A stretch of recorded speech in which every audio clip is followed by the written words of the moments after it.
Welcome to The Secret Witch Show, the podcast providing a safe and alchemical altar space of conversations which help powerful women escape a half-hearted, spiritless society and rediscover the freedom of living a wildly magical life. Every other week, we explore how to cast aside the wounds of shame, guilt, and fear connected with fully being yourself, so you can grant yourself permission to stop hiding, ground soulfully back into your body, illuminate your whole soul desires, tend your soul, rediscover and reclaim your powerful gifts, express your magic, and manifest your wildest alchemy. There's no better place to become who your heart longs to be. This is where we will guide you into liberation. I'm your host, Nicole Barton, and I'm so excited to dive in.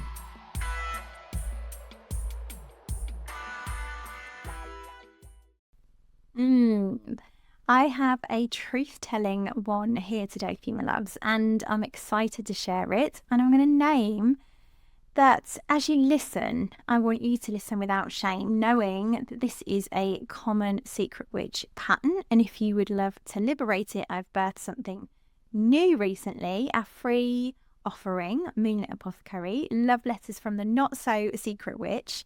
This is my new twice moonly email sent at new and full moon, written just for you.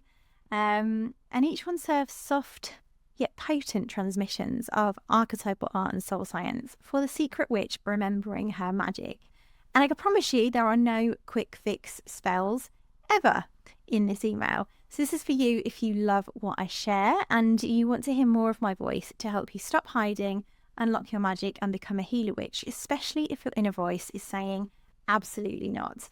If you want to subscribe, you can visit nicolebarton.co.uk/moonlit apothecary to subscribe. And I promise you it'll be ethical and you can unsubscribe at any time you like if you want a pause from the magic. But let's dive into the episode today. On the Secret Witch Show today, I am naming the sacred heartbreak of witnessing powerful women flirt with their magic, saying yes to their calling, but innocently not fully choosing the deep, raw soul work with the true devotion it requires. This episode is a truth-telling spell for the sensitive, gifted witches who keep circling their magic, dancing around it, waiting for that perfect moment, yet letting fear, doubt, and the trance of the mundane lead. In this episode, I explore how resistance shows up, the hidden fears that keep us from devotion or commitment, and why magic isn't something to simply add to our to-do list, but a way to live. I share what it really means to choose your life as a living ritual and how self-trust is built in the micro moments of staying present with ourselves, especially when that is hard. If you are done waiting and ready to finally become the remedy, you will find the fire that you need here. Let's dive in. Welcome, my loves. I am sharing today actually on an episode that I have chosen grounded in what I've been observing, witnessing, both in the journey of those who walk the secret witch path, but also in my own journey, because that's the best place to share medicine from.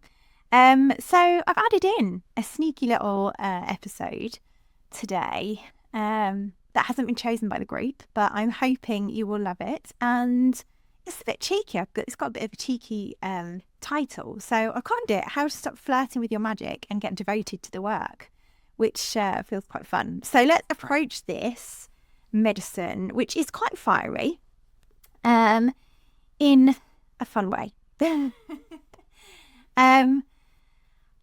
Ultimately, what I've been seeing, just to name a pattern that comes up, and I'm going to speak to this with truth, but also deep love, because it breaks my heart. What I've been seeing coming up for women recently is that often secret witches, myself included, will choose into something, like choose into their magic, choose into liberating a secret witch, but then kind of dip out of the work or not choose the work. So we might say that we want to reclaim our magic. We might show up to the call. We might show up to the first part of whatever it is that we're showing up to. But then when it comes to actually meeting challenge, or comes to the piece where we start to go into the integration, into the honest kind of facing of that choice, we then kind of dance back out. And it makes sense. Like, it's perfectly normal that we would dance in and out. And I actually call this the secret witch dance, very fondly with love. Also from my own kind of experience of the secret witch dance. But essentially, we kind of flirt with our magic.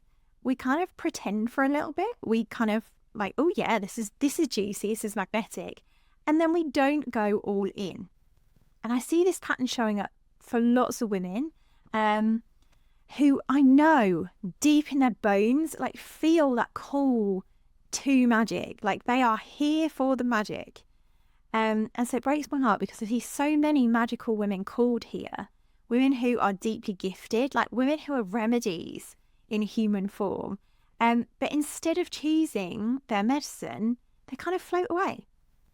They let mundane life overwhelm and busy them and distract them and sabotage them, I guess you could say. And there's no shame in this, by the way. So what if you're triggered already by what I'm saying, because I'm suspecting this could be quite a triggering topic.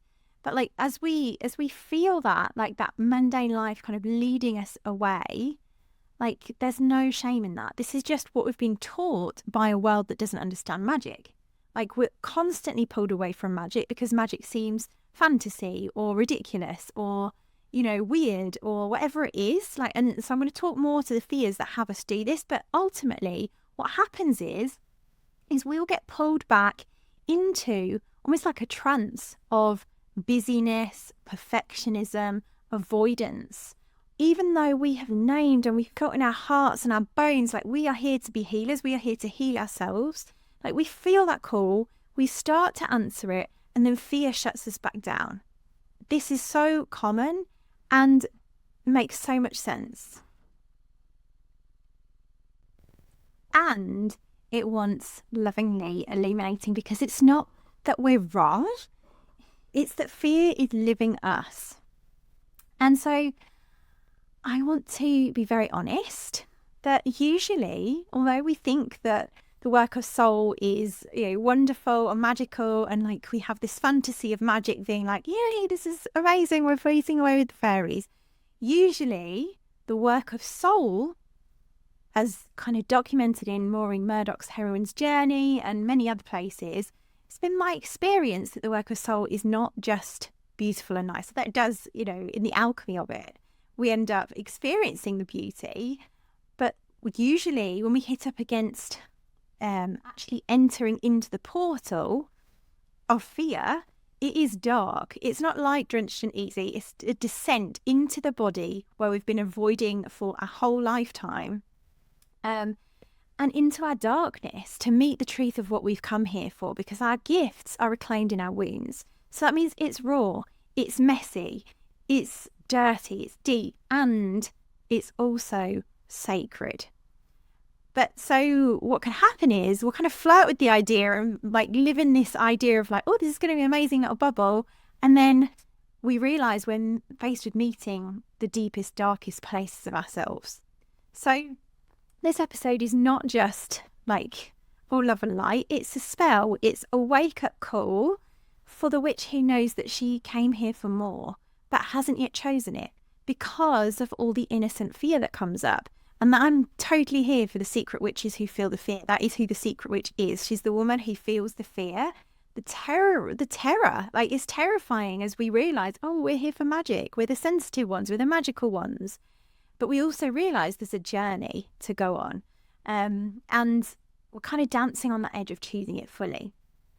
And so this is your invitation, if you're listening today, to stop flirting, to stop waiting for the perfect moment, which we're all waiting for, that elusive perfect moment that never comes, and to start living our lives as the ritual that they were always meant to be. I will speak more to that as well. But essentially, the flirting pattern, let's call it, the dancing, is this kind of sense of like wanting it, but not feeling like we can choose it. And it's part of the collective witch wound. It shows up through the way that we might sign up for things and then opt out of them or ghost them, or kind of own the invitation to the witch and the identity, of the witch, but maybe they're not enter fully into the invitations, the initiations she makes to allow us to self-illuminate like what's coming up for us as we actually embrace this part of ourselves. It shows up in the way that we wait for space, for clarity, for energy to feel right. We kind of float around waiting for life to live us. And again, there's no shame here. This isn't failure. This is fear. And so naming that fear is the first thing. Getting really honest with that fear is the first step of starting to heal that pattern. Naming it, loving it, and saying, okay, you're welcome here. But you don't get to lead. So I'm going to be offering you some inquiries. The first one is, where are you still flirting with your magic? And to help you answer that, I'm going to talk a little bit to how resistance actually shows up, because what we're talking about here is resistance. Like, we're feeling the deep call. Often we'll allow ourselves sometimes to feel like in our bones, like we are here to be the ancient medicine women. Like, we're called by the magic. But when we hit up against the resistance, we kind of ignore it. We shove it out and we leave it in the corner. We put our secret witch back in the closet. And so let's talk honestly about how that resistance can show up without shame. Because again, often we don't even realize we're in resistance. Like, it's sneaky. Resistance is sneaky and it's very, very human. And the way that we have learned to respond to resistance in our culture, because our culture is so fast paced, it's so like constantly on the go. You're on all of the time. Our nervous systems are wired. And so whenever we meet challenge, we meet resistance, we are exhausted.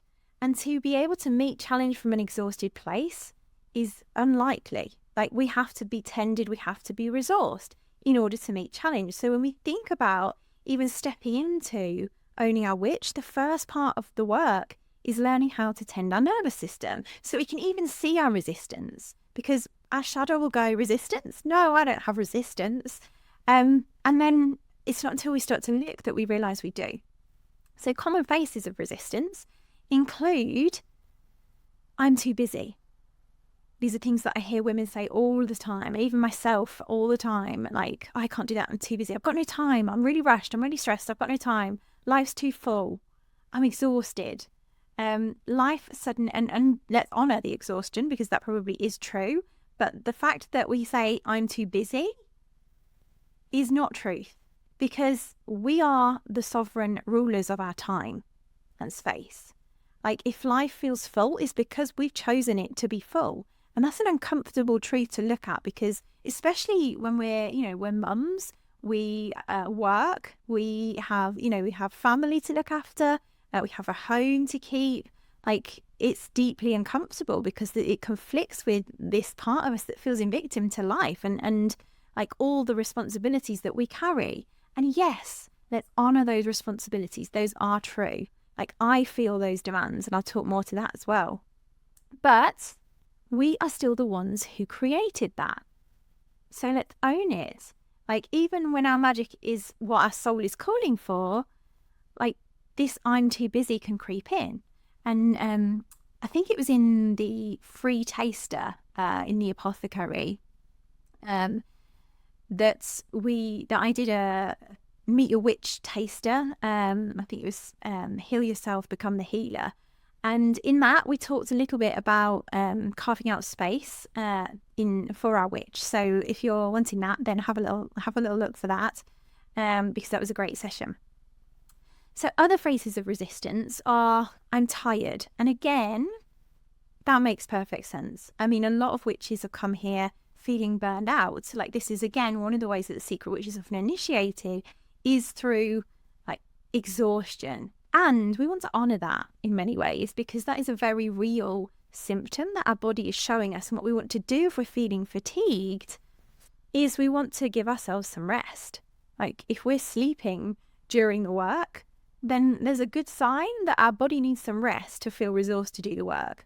And so if you're kind of sitting down to do the work and falling asleep, or your energy disappears, then this can be a sign that we're too in fear to carve out space for ourselves, to be with our needs, to meet our needs for rest. I know this one more than any of these. Like, this is my biggest one, is this fear of like, oh, I can't rest. I'm exhausted. I've got to keep going. And yeah, there's a deeper fear hidden in that. I'll start tomorrow is another one, like devotion being postponed. Like, it's always just out of reach because tomorrow never actually comes. Bless our hearts. I know that in many ways too. I need to learn more first is a great sign of resistance. This can show up massively for the secret witch. There's that constant seeking without ever kind of choosing to be in the discomfort of the actual transformation. So we'll always seek out the quick fix, like, oh, what else can I learn? What more can I learn? Somebody else must know the answer. It's a clever way, but the sneaky secret witch avoids the discomfort of entering into the work because she's like, no, I'm just learning. I'm learning. It's all good. So that's another way that can show up for the secret witch. This isn't the right time. That's another one. And again, with all of these, I acknowledge that there may be some truth in them. So what we want to do is like really meet ourselves in it and be honest. Like, is it the right time? But what the shadow of this, if we're in shadow with it, is that we can be waiting for the perfect circumstances that never arrive. And the truth is, our magic meets us where we are, not where we want to be, not like some future place where there's going to be a right time. There is never going to be a right time, is my sense of it. It's never felt like, oh, okay, this is the right time to choose my soul now. I've always been called to choose soul in the moments where it feels like the wrong time. Likewise, this feeling of I'm not ready or I don't know enough. So that fear of being too messy, too unhealed, like not yet quite there. And yet devotion really only requires presence. It doesn't require perfection. It requires us to just be who we are and be honest about that. Another way, and this is a brilliant one for the secret witch, in how she kind of dances into flirting with her magic, is she'll be feeling the cold, and then all of a sudden all the chaos breaks out, all the drama, life just explodes. Like, so we're just about to say yes, we're just about to lean in, and then something dramatic happens. This is a huge one for me. I had an example this week where I just launched a new meta ad, which is really exciting. It's a really ethical, non-transactional one, which means non-manipulative ad, to help people just reach people who want to hear my voice about the secret witch. And as soon as we made it live, everything just went into chaos. Like, not the ad itself, but like life. There was so much drama. It's like, of course, because I just stepped into being seen. And then my unconscious shadow's gone, nope, we're going to throw in all the drama to be like, you can't just receive this. I was like, oh, damn, here I go again. Here's my shadow again. And often this one is kind of like almost like as our system resists the shift, there's some kind of creation to stop us from, like, it's like we've just reached that threshold point where we're like, yes. And then it's like, no. And so we want to love these parts of us, these young parts, because what's happening in this moment is we will feel like yes, and then our young inner little girl who's like, what the hell are you doing? Don't risk us. That is dangerous. That is different. We're going to fail. We're going to be judged. Like, chaos is going to break out. That part of us is like, nope, we're going to do something different. And so that's why this isn't wrong. Like, fear, resistance, anything that comes up for us as we're stepping into our gifts, it's not wrong. It's just scared. It's a part of us that learned to protect our magic by hiding it. It is our secret witch. The secret witch brings absolute resistance. And this is why part of the invitation that I make always to secret witches is to see fear as the doorway, to see resistance as a doorway. Like, it's inevitable that we are going to meet challenge in walking this path. Like, whatever comes up is not an obstacle. It is there for us to go deeper inwards with. And so we don't need to fight resistance. There's that phrase, isn't there? What we resist persists. And that is so, so true. So we don't need to fight it. We don't need to resist resistance. We need to love the part of us that feels afraid. We need to love the part of us that's resisting. We need to go into an inner dialogue with the parts that are resisting. And then once we've done that, we can get our inner little girl on board and be like, okay, is it safe? Like, can we choose this together? Like, can we choose devotion now? Can we lean in? So always, whenever we feel resistance or we're not choosing what we wanted to choose, there's some kind of dialogue to be had with our inner little girl to make her feel safe. Because really what's happening is our soul's going, yes, I'm alive. Like, I feel this. This is like, I'm going to do it. And then our inner little girl's hanging on the door being like, no, we're not doing that. And so we want to bring her on board and be like, do you know what? You are safe. You're safe for us to do this. And so ultimately, that's how we forge devotion. Often there are underlying fears that can come up as well that I haven't named that can keep us from this devotion. And some of the shadowy beliefs that are kind of just underneath the surface is often in terms of like creating time to go into integration. There'll be something like, I'll be selfish if I choose this for myself. I'll be selfish if I choose my magic. That's something that shows up quite commonly. Another one, these are common ones, that the secret witch is like, people think I'm weird, ridiculous, a lunatic, too much. Just like judgment, that fear of judgment can really show up for the secret witch when she's, in fact, that's probably one of the most compelling ones. If I'm devoted, I'll fail is another one. Like, if I truly commit to this, what if I fail? What if I'm not enough? What if I can't actually do this? What if I don't have magic? And so there's a sense of like not trusting ourselves to follow through, not trusting ourselves to take the aligned actions that come, whether that's journaling, with inquiry, going into deeper inquiry around parts of ourselves that we've kind of dismissed and disowned. Another one that comes up is, if I really say yes, what's going to happen? Like, everything might change, etc., etc. And these are wounds that either we've had experiences with as children where something traumatic has happened to make us feel outcast or judged, or like we failed, or like we can't trust ourselves, or like life will be obliterated by following the next step, or like that we're selfish. Like, these are little girl speak, basically, from things that we've experienced as a little girl, or they're wounds that we've inherited that have been passed down from our ancestors via epigenetics, but they're not truths that have to be kept living. Like, we get to choose differently. And I'm really pausing on that point because I think the secret witch can feel like there is no power to choose differently. Like, this is something I know I hit up against in my own edges. You know, I mean, over the years, the edges have got bigger and bigger. But each time I reach a new edge, like, I still feel that sense of like, can I choose? Can I choose differently? And so I feel you in this. Like, this is something like, even, you know, whereas I can choose to create space for myself, I can choose to create space for my witch, to be with my body, to be in pleasure, to all the things that I'm speaking to as like ways to integrate the witch. Like, I can choose those things fairly effortlessly now because I've cultivated the muscle to be devoted to it. But there are other things that I'm devoted to that feel edgy. And what I've learned from that as I've met my own edges is that we don't have to feel ready. We only need to be willing.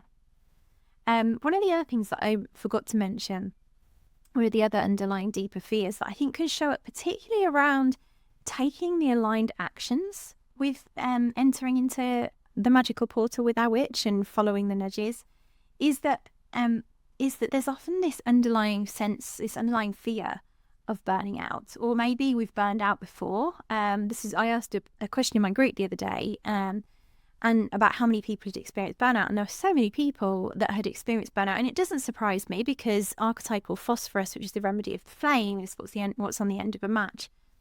Archetypal phosphorus tends to, who is the witch, by the way, tends to burn herself out. Like, so it makes sense. This is one of the deeper patterns that women arrive into this space with often full-powered witchy women come here with some bigger magical purpose that they've kind of discovered, and they've often already burned out before, so perhaps leaving them feeling like a failure or an outcast or feeling selfish because they've been forced to meet their needs, and it's kind of obliterated their lives. I remember someone in a workshop once said that the fear of obliterating their life didn't actually scare them as much as judgment and failure, because her life had already been obliterated. And I can really relate to that, because there's that sense of like burnout obliterating our lives, and it certainly obliterated my life in many ways. I see it now that it was calling me deeper into my magic, and I was able to trust that call and follow that call and really live into my gifts as a witch. But I realise quite how rare that opportunity is, and quite how challenging it can be to do that. And I didn't really realise that at the time, that was kind of like a deeper devotion that's led me here. It felt like I was kind of dragged through everything, dragged through life. But what I'm trying to say is that witches are sensitive ones who commonly burn out. And so I have a sense that part of the reason that we avoid taking aligned actions sometimes, as we feel the call and then we start to resist and back off, is because sometimes we interact with magic and the witch and her apothecary. I see this show up in the membership quite a lot, and there's been quite a few aha moments for women. Is that we start to interact with the work as something to put on our to-do list. And I name that because magic isn't something to do. Magic isn't something to add, to tick off our list. We're kind of missing the point if that's what we're making magic to be. And so instead of integrating magic as a way of life, and what I mean by that is like we create from the feminine space of soul alignment, pleasure and desire, and magic is really about that. Like it's about seeing that we're already magical, and I'll speak more to that, but we continue to create the same with magic as we create in our mundane lives, leaving no space for our magic and adding in as something to do on top of our busy schedule. So it's like we approach it as something to tick off our list. We go, okay, I'm going to do a ritual then, and we add it to our to-do list, and we never get around to it because there's a million other things on our to-do list. So magic isn't something to tick off our to-do list. Like, for a start, you are already magical. You're already magic. You're just not seeing it. Like, you're just likely harnessing your magic towards mundane creation unconsciously due to the fears that you're not yet looking at. Because we feel like we miss what's going on beneath the surface, and we're not trained to look at our fears and resistance. And I want to speak to, just briefly, I'm actually going to pause there because that feels like a big piece. I don't want to just rush onto it, because I think one of the other things to name is that I heard for years when I was first journeying with this, I heard, all you need is within, like everything you need is within, you're already magic, da, da, da. And I was like, I just don't get it. I don't get it. How am I already magical when my life is shit?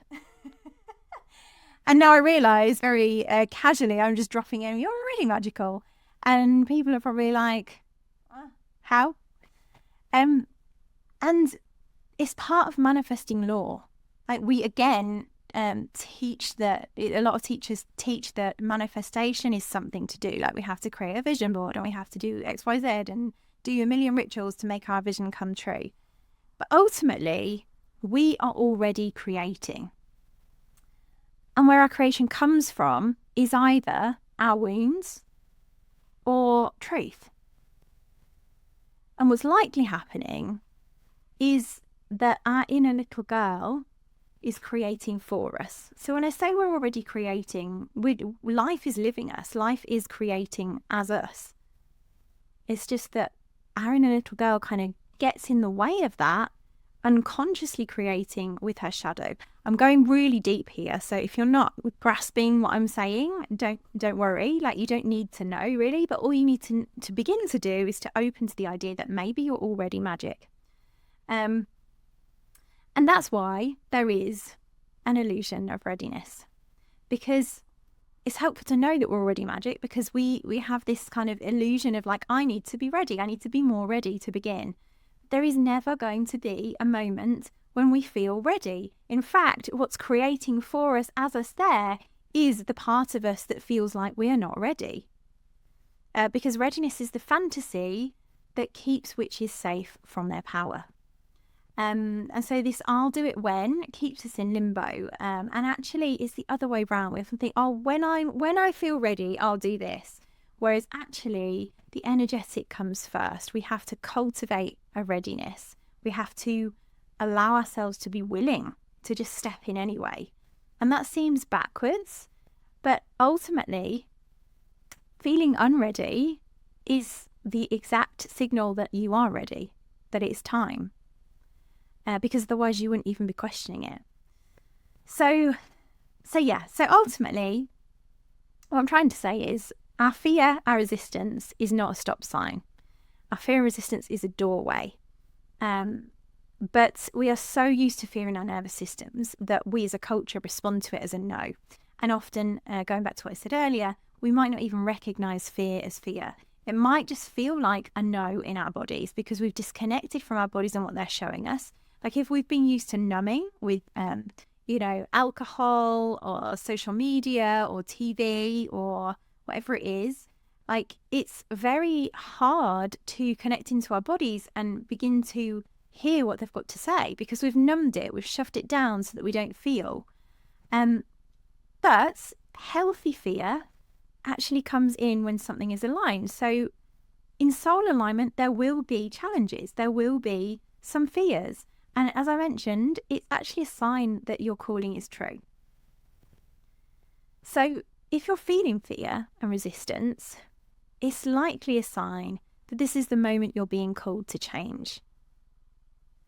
And so resistance is almost like the spell rather than the block. It's the path. It's where our magic begins, our wildness begins. And we have innocently learned as little girls that it's unsafe to choose ourselves. But we're being called to learn how to honour resistance as part of our remedy. So, the question is, can we stay with ourselves in that fire? What I will say as well is what devotion really looks like, because devotion, again, this idea, devotion or commitment is another word for it. It often brings with it some kind of gravitas, as if it's like, oh, we've got to do some big thing, or it has to be perfect, or we've got to do a big ritual to make it right. But devotion is actually about kind of small, daily aligned actions, like being intentional in our everyday. Maybe getting clear on our vision, like what does our heart want to create? Tuning in maybe each morning with a mini ritual, and that can literally be pouring a cup of tea and being like, what does my heart long for today? And just asking that question, what does my heart long for? And noticing the fear during the day, like between sending emails, tune in, like how does my body feel? What's coming up for me? Just allowing at some point in the day a moment of pause, a sacred moment to just be tender with yourself in the fear. It could be a 10-minute ritual to just be with some journaling prompts. And when I say ritual, it doesn't have to be elaborate. It can literally be lighting a candle and being with some witchy journaling prompts to check in with our witch. Noticing and following the soul-aligned actions that show up as well, which we can only really do as we start to tune in and tend to our bodies and connect to them and listen to their nudges. So these are examples of how we weave magic in throughout our regular day with like 5, 10, 15 minutes of tiny, tiny aligned actions that just bring us to presence, moments of presence where we can check in with ourselves, where we can hear our truth, and we can begin to notice and follow the soul-aligned actions that show up. So the truth is we don't actually need more time. We just need to choose our life to be the altar space. So as personal examples, like some days I'll carve out 30 minutes to move my body in the morning before people get up and really listening into like what her sensations are and what she's telling me with her nudges. Or like when my real life little girl goes to school, I'll go for a walk in the wild and tune in asking for a message from my archetypal guides. What do I need to know today? Like, what can you show me? Dream guides. I might go to sleep and call in my dream guides. This is a great one because we say, oh, I haven't got time. It's like we could get our subconscious to do the work. We can literally go to bed and ask our dream guides to reveal through our dreams symbols that can help us with what we're wanting to resolve or create. Like every day I'll pause to connect with my body, just moving and asking what she needs, seeing how she feels. I'll journal on what I'm noticing, like, oh, I've got resistance here. What's showing up for me? It's just asking questions. Or I might pause and get some body oil and like rub it into my body, just allowing myself a moment of pleasure, because pleasure is the compass. Desire is where we create from as feminine witches.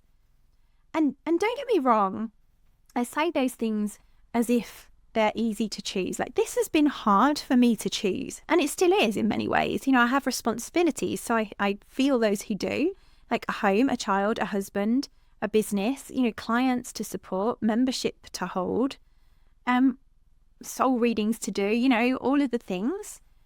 But in that same vein, there are also bigger costs to me not choosing it. Like, none of what I have created magically could be created if I wasn't open to creating magically. And I choose it because I'm so connected to my heart's vision, and I know the work is the work, and it helps me create what I'm here for. I've now got enough evidence to inform my confidence that this works. Like, magic works. I am already magic. And so over the years, I have learned to cultivate the trust that I can do this. Even though I still meet my edges, I'm like, oh, can I really do this? Can I really do this one, even though I've done all the things? Like, can I really do this next edge? Like, it's still there. So I know how hard it is. And we can't, it's like building a muscle. And as we do build that muscle by taking the smaller aligned actions, the fear becomes less compelling than our vision. And our vision becomes more compelling. And we love the parts of us feeling scared to commit fully. And I've arrived at a place where I have cultivated the devotion to be here for the work of my soul. And we have to learn to do that. And we build that self-trust through what I'm speaking to is like micro devotion. This belief that often comes up in the way is like, I can't trust myself to create what I long for. That's often another big thing that stops women to stepping in. The truth is that self-trust is built in those micro moments of being devoted. It's like a muscle, as I said, that we learn as we allow ourselves time to open to magic. Because even if we just stay open with hope to possibility, that's been some of the most deepest magical transformation work, is just learning to stay open to what could be created. And as we begin, we have to really effort often to choose it, to like be vulnerable enough to even just, I remember even just staying open to possibility has shifted so much. I've created money that I thought wasn't possible, or, you know, opportunities that I thought weren't possible, just by leaning in and staying open. It's almost like this visual of like opening my heart to what I was once closed for, like just a very energetic shift. But it takes work. It takes, I say effort, like it feels like it's just like it's like work. It's like an opening, like it's a vulnerability, like to carve out, you know, there's things like carving out time to go into the wild, or weaving those little rituals into the day. It feels like efforting because we're not used to it, but it's actually bringing us back to presence, which is actually less exhausting than the efforting we do in the mundane world. So really, as time goes on, we realize there's actually less to do and more to just listen to as we reconnect to ourselves, which is really the work that I guide women and witches into. And I recently reflected something to my king that my husband, that I've learned from this really, which was when we show up and do the work, the outcome we're longing for is inevitable. And what I mean by that isn't like, oh, it's inevitable next week. Like, we can't say the timing of it, but we can say that if we keep showing up, whatever we desire is inevitable. If it's aligned for our soul, it will be inevitable if we keep showing up. When we think about failing, it's often because we've set ourselves a timeline that's unachievable. But if we allow ourselves to just keep showing up, to keep showing up, to keep showing up to the vision, taking those aligned actions, the small ones, eventually that vision becomes a reality. I know that because that's how I've created my visions. And yes, they've got bigger and bigger and bigger, And there's more and more and more challenge that I've met as those visions have expanded. But when I think about some of the smaller visions that I've created, it's because I stayed open to possibility and kept taking the small aligned actions. Painful as though that was, because there's often a gap between our reality and our vision that feels a painful place to be. But it's in choosing that devotion, especially when it's hard to, or especially when there's hurdles, it's how we become trustworthy to ourselves. It's how we don't abandon ourselves, because our soul is really only ever calling us to that, to not abandon ourselves, to become trustworthy to ourselves, to listen to our souls, to reclaim them, to hear what is truly ours over the noise of conditioning. And every time we stay, rather than getting pulled out of our commitment, we reclaim more of the lost parts of ourselves. And I just want to speak briefly to some of the costs of not choosing that, because I think that can be something I often invite women into illuminating that is quite difficult to look at. Like, there are costs to not choosing to take those aligned actions, which we rarely see. Stagnation, that kind of lingering longing that's never met, like outsourcing our power, never really tasting our true magic. We don't heal, and we don't become the healer witches that we want to be. So the truth is, as we don't take those aligned actions, we're further away from receiving what we're longing for at all until we choose it. And so every time we innocently say no to our magic because we meet resistance, when we actually mean yes, we're abandoning ourselves. There are kind of like micro moments of turning away from ourselves in the moment that we go, I haven't got the time for this. And that ache of like knowing that we're meant for something more, but not choosing it, we feel it in our bodies. And this kind of self-betrayal is probably quite a strong word, but like whatever this is, this kind of saying no and abandoning ourselves, it doesn't make us bad, it makes us human, and it can be reclaimed. This is why this episode is around it. Like, we're not here to not enter the work because we don't care. We do it because we're afraid of who we will become if we enter. And so that's why it's important to explore this pattern of disappearing when shit gets real. Like when we meet that moment of like stepping across the threshold, having an open heart, not really knowing if we can do it, stepping into the darkness. There's that quote about falling into a feather bed. Like, this is how magic is done. In fact, I might see if I can find that. Let me just see if I can find it.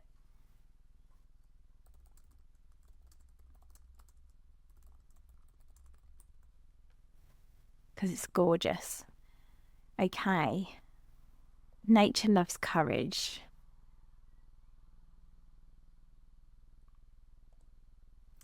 It's by Terence McKenna. Nature loves courage. You make the commitment, and nature will respond to that commitment by removing impossible obstacles. Dream the impossible dream, and the world will not grind you under. It will lift you up. This is the trick. This is what all those teachers and philosophers who really counted, who really touched the alchemical gold, this is what they understood. This is the shamanic dance in the waterfall. This is how magic is done. By hurling yourself into the abyss and discovering it's a featherbed. Ooh, I love, love, love, love, love that quote. It's one of my favourites. But yeah, it's that sense of like, we just have to step out and meet that featherbed. And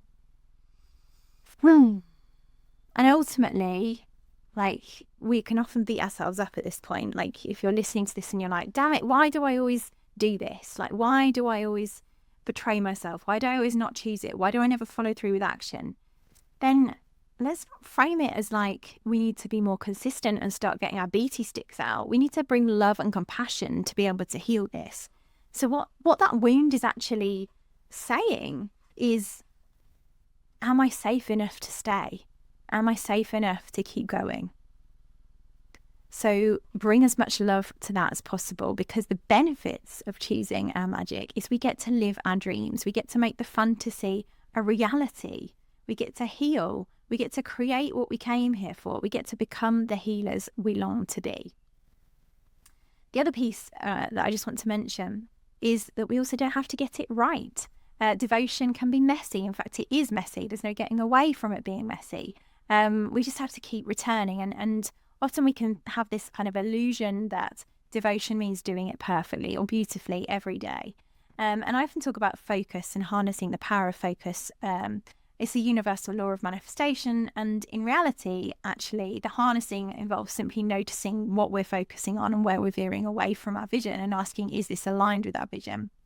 But ultimately, we get to refocus. When we notice that we're veering off, we get to refocus. We get to re-choose back to our soul will. That's the beauty of being human. We get to choose. And so real devotion is the re-choosing, the returning to ourselves again and again and again, even mid-chaos, even when it looks like we can't. And honestly, the world of Instagram and things like that has taught us that ritual means candles and silk robes and beauty and perfection, but that's just not true. Like, rituals can be literally anything, just lighting a candle and having a moment of presence. Like, there's no right or wrong with ritual. Some of the most powerful magic happens in silence, in tears, in choosing to breathe when we want to run. Like, aesthetic performance is not what we're here for. We're here to be real. And so I'd love to invite you with an inquiry, like, what does magic actually look like in your real life? How can you weave it into your day? That's a good inquiry to be with. The other thing that I wanted to finish with as we come towards the end is that the reminder that the soul isn't waiting for later. So I also think it's a good, powerful question that I sometimes ask is like, let's be honest, because every time we defer our magic or, we delay our healing and the medicine that only we can bring.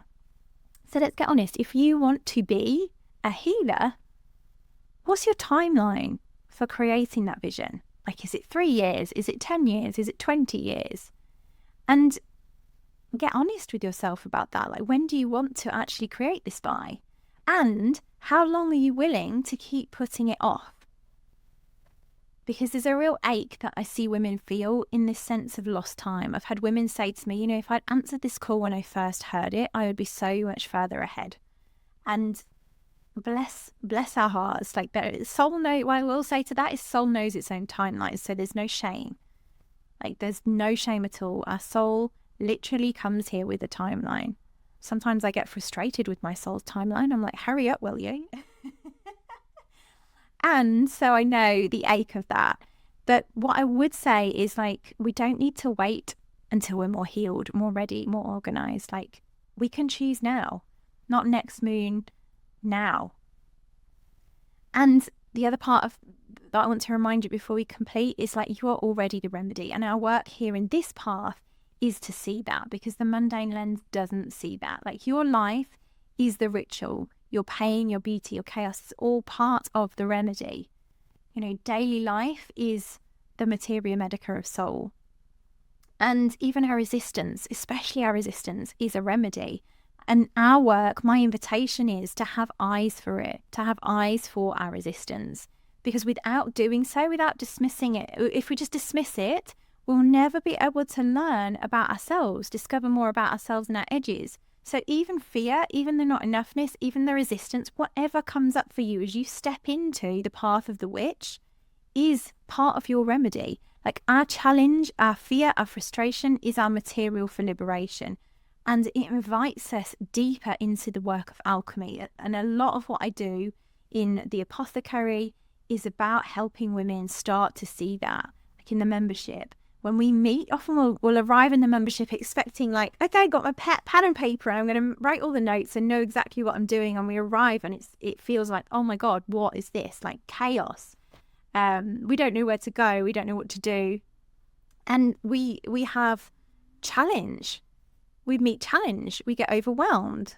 And normally I go, it's okay. Just land here, breathe, and you can go to this point first. Like, watch the welcome information because that guides you beautifully through it. But we get there and we feel challenge because our nervous systems are overwired. They're overrun. And so we're in that constant fight or flight nervous system burnout that the secret witch is in when she begins the path. And so that is normal when we arrive here. Even just listening to the podcast episodes can bring up stuff. What our work is to see what stuff comes up. Our work is to meet that honestly, because that is information. If we're feeling overwhelmed, there's information in that about our nervous system that means that we can take aligned actions to help us meet that first, to tend that first, rather than numbing ourselves like we do. So, my loves, magic is really all about turning inwards and coming to know ourselves. So I invite you into that today. So I'm going to complete, but I leave you with the question, are you still flirting with your magic? Notice where you've been flirting with your magic, where you've been dancing in and out. And are you ready to make your life a living ritual? And when will you choose that? And also, what's one small moment in your day that you can meet with that devotion? All right, my loves, I am going to let you go and I will see you next time. Lots of love. That was a juicy, truthful episode. I hope you received it fully and lovingly. Here are my takeaways. Flirting with our witch is a form of fear. When we circle our magic without choosing it fully, we are protecting ourselves from the depth of transformation we say we want.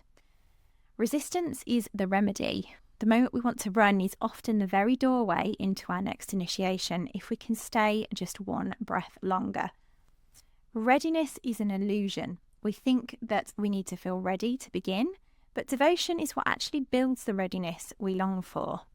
Self-trust is born in small, sacred daily choices. Every moment we stay present with ourselves, instead of avoiding our magic, we reclaim a lost part of our soul. Magic isn't something to do, it's how we live. Real devotion isn't a to-do list, it's how we meet our life with presence, honesty, and soul. You are already the remedy. Our work is not to become magical, but to remember we always were, and to stop abandoning that truth.